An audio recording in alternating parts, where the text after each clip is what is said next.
What is up, guys, and welcome back to a brand new video. Once again, we are back with another episode of F1 22 Career Mode, this time for the British Grand Prix. In a way, it's a home away from home race. We are an Australian F1 team, but we still do have a factory based in the UK. So, no, it's actually our home race. Australia is the home away from home. Man, I've really, cocked that one up, it seems. Anyway, here we are, guys, for another episode of this Career Mode series. If you are enjoying it, make sure you leave a like and subscribe to the channel if you're new to see plenty more F1 gaming content. So, in this one, we're going to be tackling some more upgrades. We're getting towards the end of Mark Webber's contract for the first half of the season. As it stands, there's only one more race left in his contract, and that is the British Grand Prix.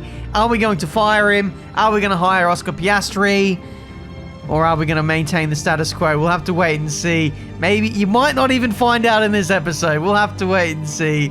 But so far, Mark has done very well. Unless he does something catastrophic in this episode, we shouldn't see too many changes. But, you know, we've seen stranger things. We'll see how the cash flow is. We'll see what the driver market is looking like. And we'll make a decision in due course.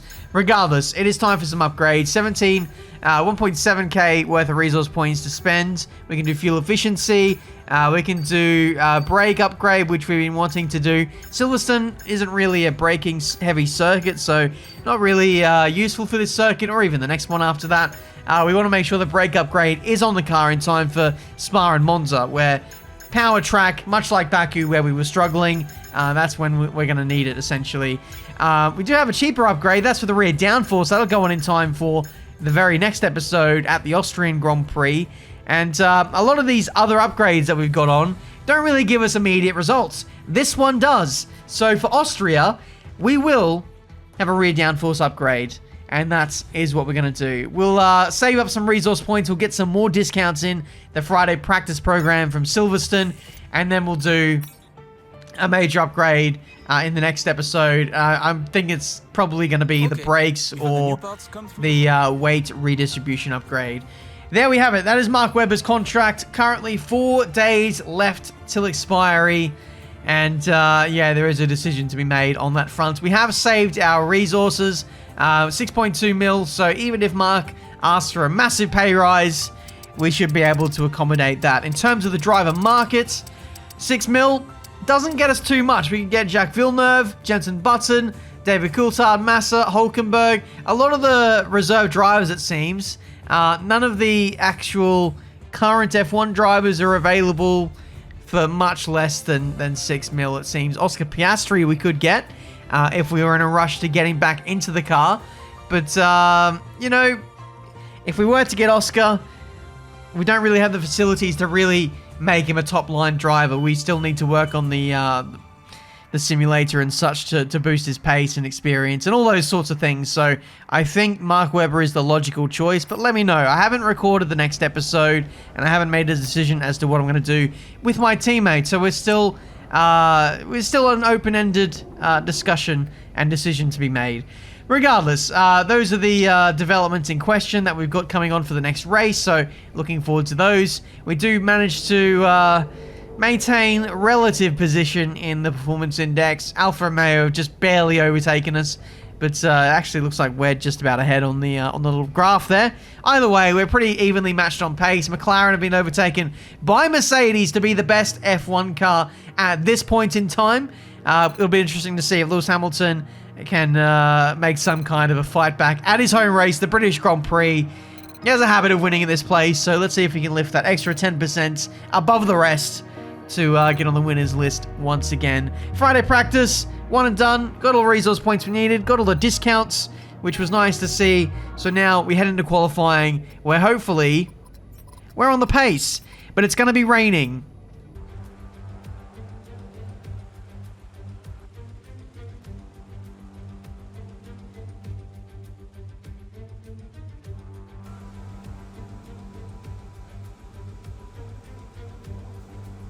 Alright, here we are for the British Grand Prix qualifying.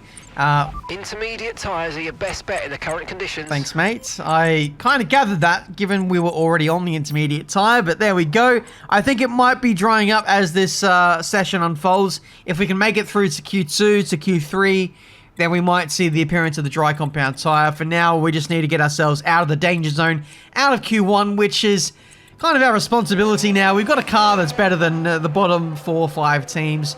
We're solidly in the midfield. Just about hanging on to the coattails of the front runners. So on a good day, on a challenging day like today, hopefully we can mix it with the best in this sport. Anyway, first lap, and it's a bit shaky, isn't it? We have to really get our eye in compared to the AI, who are pretty much perfect from word go. It will take a few laps, a few minutes for us to really get up to speed and get dialed into the circuit. I'm running a compromised setup. I don't want to run a wet weather setup around here. I have increased the downforce just to deal with the conditions.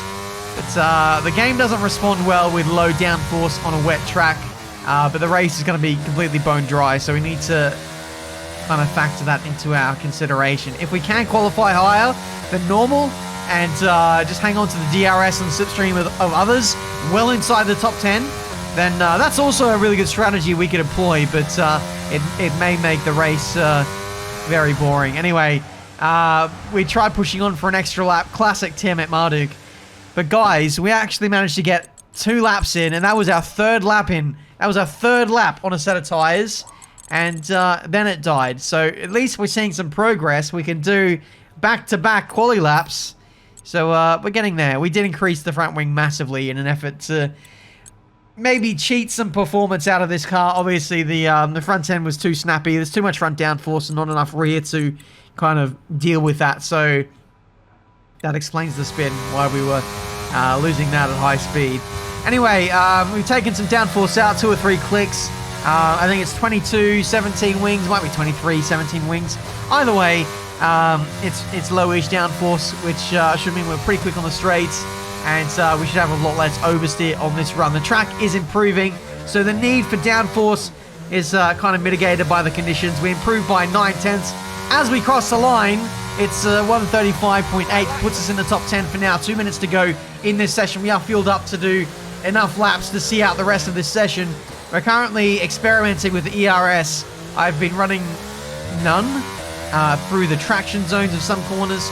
And I find it is sometimes faster to run none as opposed to hot lap, which gives you a bit of wheel spin.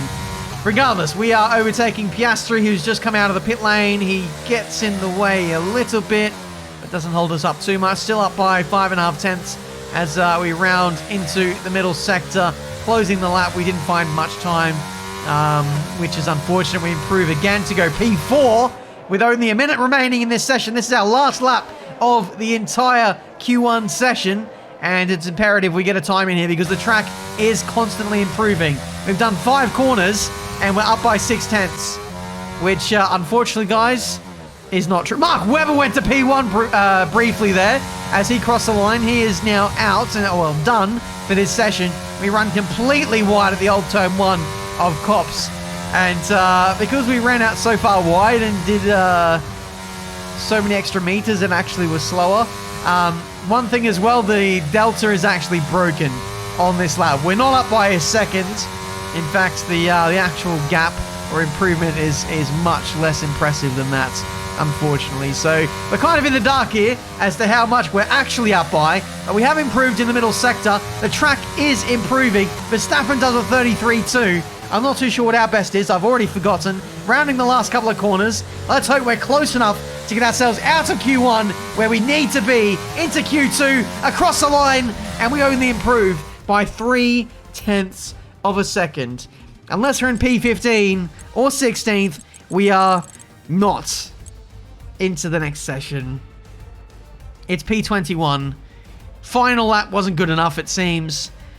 AI going super fast right at the end of the session, which is fair enough. The track was improving massively. You saw how much we were able to improve by and where we actually ended up when we did get our lap in properly.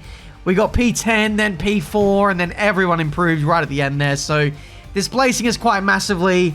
a massive shame because we actually had decent pace there. We did fluff up that last lap a little bit, which has made our pace look a lot worse than what it actually is. So we have a lot of work to do in the Grand Prix.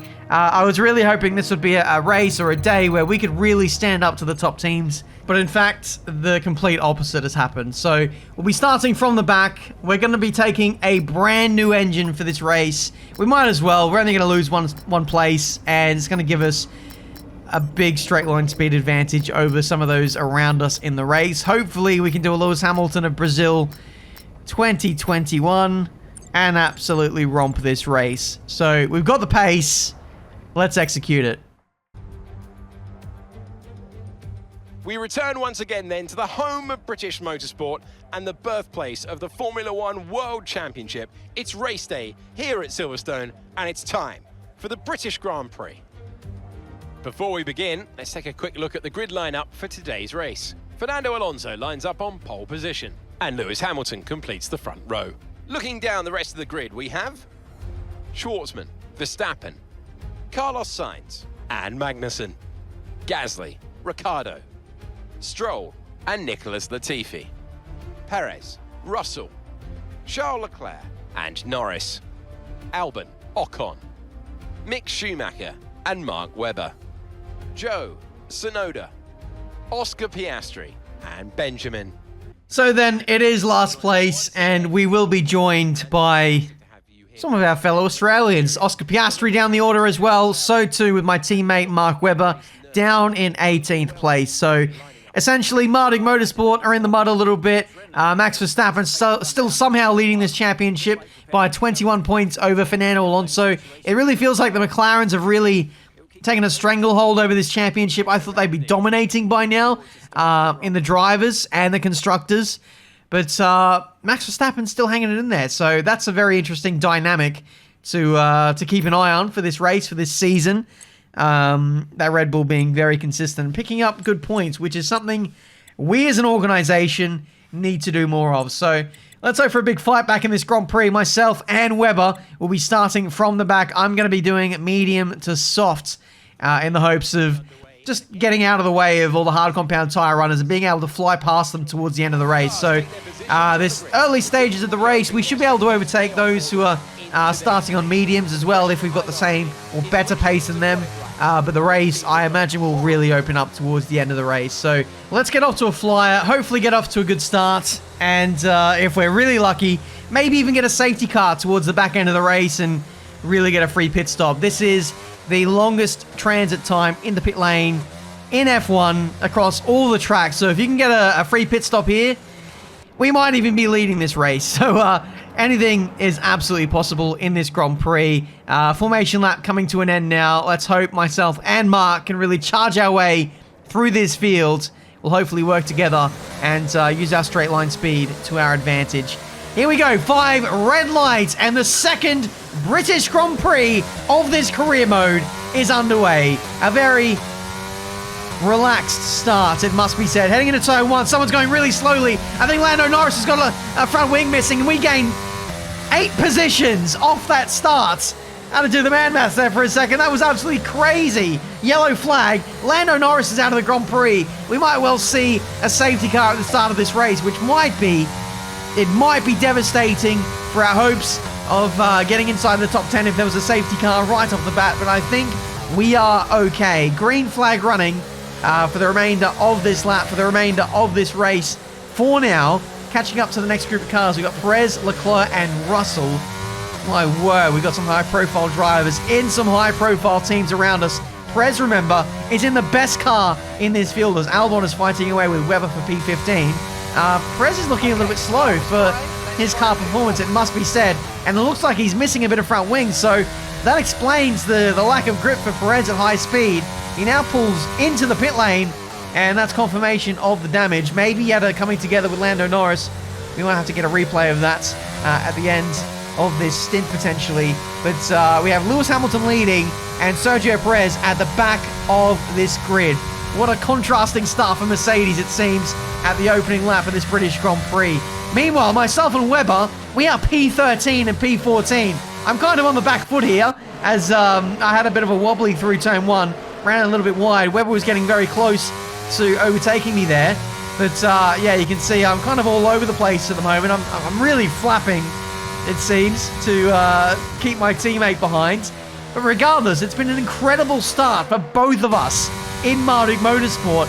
I've gained, 9 positions off the start, and Webber's gained at least 4. So we've got to be the biggest mover in this entire field right now, and let's continue this charge if we can. 6% on the left rear tyre. Let's see if we can keep that tyre wear down and really enable that soft compound tyre stint to be, I guess, viable at the back end of the race. If the tyre wear is horrible, then, well, our strategy's in the mud, isn't it? And that's another mistake from us, going a little bit wide into the club section. You can see I ventured onto the orange sausage curb on the left-hand side. I'm just all over the place a little bit. Mark Webber seems to be a lot more comfortable pushing the limits of the car, and I'm just struggling to kind of keep him at bay. I'm really on the back foot here. Thankfully, Webber kind of backs out of turn 1 and gives me a little bit of breathing room. And now, hopefully, we can just get on the front foot again and just focus on the guys ahead. Latifi and Russell, former teammates at Williams, now fighting away over P11. Latifi loses a spot, gains a spot, loses a spot, gains it back again. Russell on the inside for the next right-hander, so Russell gets it back again. Here comes Webber up my inside. We can't close the door on our teammate. We can't be having moments with our teammate. It's still side by side for the two of us. We're using overtake in the slipstream of Latifi to get past. We squeeze in between Latifi and our teammate. And Webber was very courteous there, letting us go through to get up the inside of Latifi there. That is a strategical decision from a man who is wanting to have a future in F1. I bet if this was any other race, if this was one race later where Webber has his contract secured for the rest of the season, I think he probably doesn't leave so much space there. But very gentlemanly there from Mark Webber. We're working together, and he's allowed me to make that position and move forward in this race for the betterment of this team. Thank you very much, Mark. I will remember that on Monday morning. Either way, lap 5. We are working away at George Russell now, trying to break the chain that is this DRS train. Lovely move into Stowe corner, and that sees us up into P11. I love that move, going really deep under brakes into the very fast right-hander. You can use the curb, not the curb, you can use the banking of the corner, the undulation of the corner to your advantage. You can really go quite deep into that corner, and it really works out well for the inside driver. I've done that a lot of times in league racing over the years, and it proves to be very effective as we get past Ricciardo as well in a very similar fashion with DRS for us. No DRS for Ricciardo, so we were able to get the job done actually earlier on in the piece before we even got to the braking zone, so that was much more of a comfortable overtake, it must be said. Either way, Stroll getting overtaken by Charles Leclerc. Soft compound runners fighting away here, which is what we absolutely love to see. These guys wearing each other's tyres out, and we're just phasing in quite nicely. This is meant to be the phase of the Grand Prix where we're meant to be slower, and we've overtaken 12 cars to be inside the top 10 at this point, albeit, some people have had some bad luck. There have been some pit stops and retirements, but we put ourselves in a great position to really capitalise. Up the inside of Stroll now, and we're only one spot away from overtaking Charles Leclerc in the Red Bull. So it's been a great start, and we've just been able to kick on with it. We've had the pace to back it up. We're showing the promise that we showed in qualifying in the rain, but now in the dry, and the race is just coming to us, and we haven't even put on the soft compound tyre yet. Team radio? Okay, so we're leaving our teammate. I don't think that was a team radio that was meant to be broadcasted. I was asking about Mark Webber and how his pace was. He hasn't really made the same progress that we have. If anything, maybe he's gone backwards a little bit. He's been overtaken by the Alpines? Maybe a Williams has been overtaken by as well. It's a shame to see that. Hopefully the second half of the race for Mark can be a little bit more prosperous. But regardless, we have the soft compound tyre runners into the pit lane. Max Verstappen is in. We have a McLaren in. I think that's Schwartzman. It is onto the medium compound tyres, and that confirms that the two softer compound strategy is the way to go today. Some people are going from mediums to hards, and they're obviously going to lose out quite a bit to the back end of this race with apparently no pace. Regardless, on the inside of Pierre Gasly we go. He's been isolated from Charles Leclerc, who stopped He has no DRS, he has no fans, and we're able to fly past. Thank you very much. Anyway, the rest of the soft compound tyre runners are into the pit. No, these are medium compound runners going on to the hard. So, very bold choice from some of these guys. If Mark was even listening to the driver briefing, the strategy meeting this morning, he'd know to stay out an extra 2 laps and he'd be able to go on to softs. But he's ignored that one. Or consequently maybe been left out of those conversations. Either way, I want the best for Mark. I want the best for this team. We're not in a championship fight with each other, so there's no need to be delving into that kind of funny business. I want the best for him, and I want him to be getting as many points as possible. We need P3 in the Constructors, and a medium hard compound strategy at Silverstone is not the way to go about doing that, which is a shame. Anyway, into the pit lane we go. We are leading this race, albeit briefly, from Fernando Alonso, who is 16 seconds back. If there was a timing, or beautiful timing, of a VSC or safety car, we could emerge in the lead there. But unfortunately, that has not played out for our favour, unfortunately. Okay, anyway, Verstappen and Alonso were fighting away while we were making our pit stop. Verstappen was in the lead. Alonso re-overtook him and has maintained the lead from there. We had a slow pit stop as well while I was explaining all of that. Left rear tyre was a little bit slow, and that's going to make our conquest of getting top 7 in this race awfully difficult, I think. So we'll see what we can do, but there's an awfully big gap between ourselves and the very front runners in this race, and not a lot of laps to make up the difference. Anyway, we lead from Ocon in P8, P9. He's P9 behind us, and it's a big old gap. 7 seconds to Leclerc, the next car. Let's hope that these tyres are at least a second and a half, maybe 2 seconds a lot faster than the hards, and we can maintain that advantage for the rest of the race, but it's going to be awfully difficult. Anyway, first flying lap, and we're setting purple sectors, which is exactly what we want to see. Lewis Hamilton, who was leading this race off the start, has been demoted down to 3rd, just overtaken by faster cars, to be honest. That's Merc seems to not work as well, maybe in race conditions, compared to the ever-fast, the ever-consistent McLaren and the Red Bull of Max Verstappen. So Mercedes, even though they're the best car, maybe they're only the best car over 1 lap, and maybe don't have the tyre wear numbers to really stick it with the Red Bulls or the McLarens at this stage. Either way, 9 laps to go in this race, and we are closing in the gap quite massively to Sainz and Leclerc. Sainz is going to be the one, that's we have a better chance of challenging in this race as we get a fastest lap of the Grand Prix. That's a bonus point as well, which will help nicely in the drivers' standings. But let's see if we can kick on and get even more out of this race. You can see my ERS light was flashing.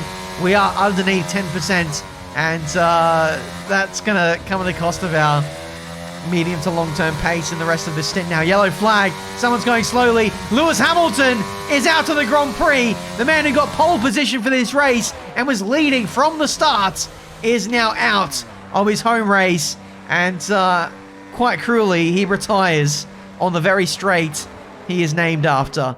So the fans will not be happy about that. They'll be leaving in droves, I'd imagine. There is almost no hopes of a British driver winning this Grand Prix from here. George Russell's in a Haas. Lando Norris is out of the Grand Prix, and so is Lewis Hamilton. So it's GG's.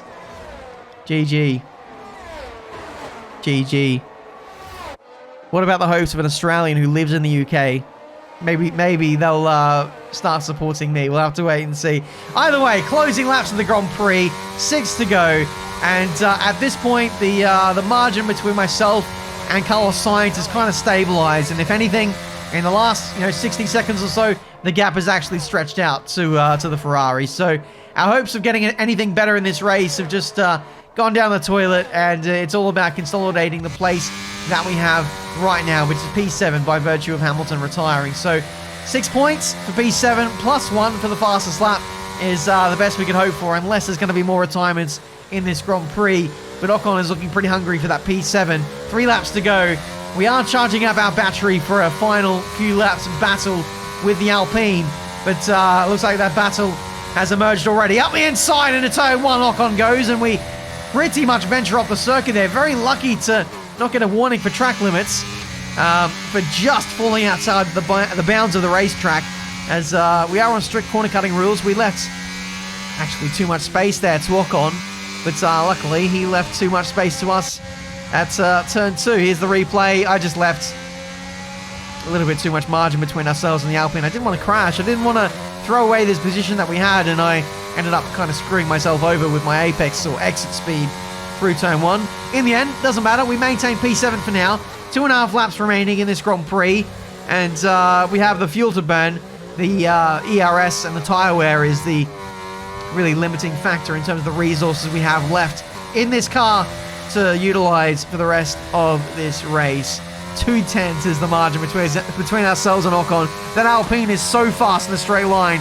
We're doing our best intimidation tactics here to keep him at bay. But that Alpine is so fast in a straight line. We move back to the racing line, try and do an under and over on him, heading into the last couple of corners. Ocon a little bit slow at the apex. We try and go the inside into the last 2 corners. We do have the apex, we do have the position, and Ocon has nothing in response. He has a terrible exit out of the Club and Vale section, and we maintain P7 as we head on to this penultimate lap of the British Grand Prix. Still have a decent amount of battery. 30% is just about manageable in this race. We're going to yeet the battery completely down the DRS straights, and yeah, we're going to see if we can just get the best exit we can out of this section. This is where we're kind of struggling with these soft compound tyres. They are past their use by date. They're past their best at this point, where it's just, there's no margin between ourselves and Ocon. We can't really get any breathing space between the two of us. We squeeze him again, and we're able to maintain the position for now. Gasly gets in the mix and actually takes the spot away from the Alpine driver. So that's absolutely lovely stuff for us. But I don't know whether that's a good thing or not, because that AlphaTauri driver might actually be a little bit quicker than the Alpine, as they make a major mistake at the exit of Copse, and that gives us the crucial breathing room to just recover a little bit of battery in this race. There's the replay. Completely runs onto the AstroTurf, lifts completely off the throttle, and that's a get out of jail free card for Esteban Ocon in this race. 1.5 laps remaining in this one. You can see the understeer emerging at high speed. The tyres really have seen their best. Maybe I should have stayed out an extra lap on the mediums to really make sure I could get to the end with some decent pace. These softs are really fallen off in the last few laps, and I'm just struggling to hold on to this position that we've got at the moment. Side by side, as we head into the Club and Vale section, we have the inside, but Ocon will have the inside for the next right-hander. Again, I think I've left him a little bit too much space there. He doesn't take it, and we maintain P7 for now as we head on to the last lap of this race. Here comes Ocon up the inside. No move done there. That was very wise. He actually lost a lot of ground on the exit of the corner as well, despite backing out of the corner. Here he comes with DRS again. We're using all the battery at our disposal to keep him at bay as he goes round the outside. We do hold on. We do hold on. Just about. He's all over us at the crucial parts of the circuit. He's really putting us under pressure. We have no traction. We have no rotation in the car. We just have no grip in general. These tyres are done. Thankfully, we've got some straight line speed though when it's equal footing between the two of us. Ocon is through with only half a lap remaining in this British Grand Prix. And now for the first time, we're going to have DRS to see if we can fight back at this Alpine and get P7 back in this British Grand Prix. Not a great exit out of the high-speed S's. We just don't have the traction. We don't have the grip to fight with these hard compound runners at the end of the race. Here comes Gasly trying to fight us off for P8 as well. We try and round the last couple of corners with some momentum, with some pace. Ocon is out of battery. We're pretty much out of battery as well. We can't compete with these guys, not with the tyre wear we have at this stage. Rounding the last corner, we lose to Ocon. We get P8 and 4 points. Okay, pick up rubber and bring it home. Ah, damn it. We lost the fastest lap as well. The race leaders went into scenario 7 mode, so Another race and another win for McLaren. So, Anthony, what made the difference out there today? I really feel the track layout combined with the track temperatures we saw today suited their car. These cars come alive when the tyres are just at the right temperature, and the driver did a great job managing that as well. They just look so comfortable out there. It's like anything, it always looks so easy when it all just clicks.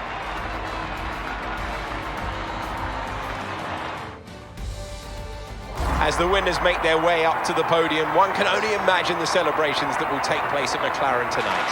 Congratulations to everyone on the team, securing the win and proving they're a force to be reckoned with on the track. GG's from McLaren. They get a double podium. Max Verstappen mixing it nicely there in P2. He nearly got the win. He was very aggressive on the strategy. I think he went for an undercut, tried to get Alonso. Did have the lead in some parts of the race, but Alonso, in typical fighting fashion, wrestled back the lead of the Grand Prix and just kicked on from there. Leclerc was very fast as well in the Red Bull. He got a fastest lap. I think he got the fastest lap at the end of the race there. Some 7/10ths faster than what we managed on the soft compound tyres.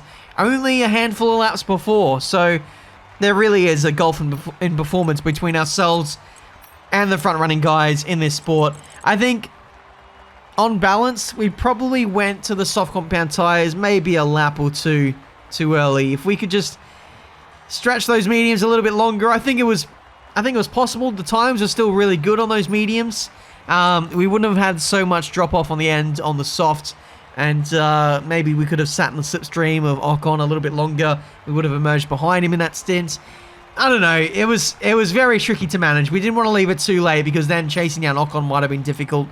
But regardless, that's the way it's turned out. We are just lacking a little bit of pace, lacking a little bit of tyre wear.